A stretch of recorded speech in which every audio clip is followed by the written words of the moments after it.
Hey everyone, this is Michael Trethart, International Technology Instructor, and we have a powerful class coming to Chicago Title on August 30th, and a very timely class because the market is changing.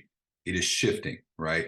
And we have to be ready for that shift. Do you have a plan? Not only do you have a plan for your annual updates to your business for the next year, but do you have a plan for the seismic shift that we're starting to see right now in the business? If you don't, then you need to be at the blueprint to business building.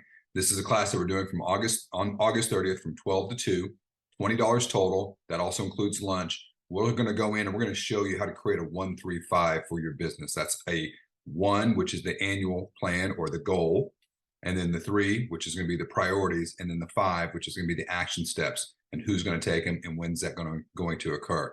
This is something that every business owner needs to master so they can navigate through shifts in the business and also setting up their annual plan for the upcoming year. So we'll see you guys on August 30th, 12 to 2. Be ready to learn, be ready to grow, be ready to build your business. Thanks.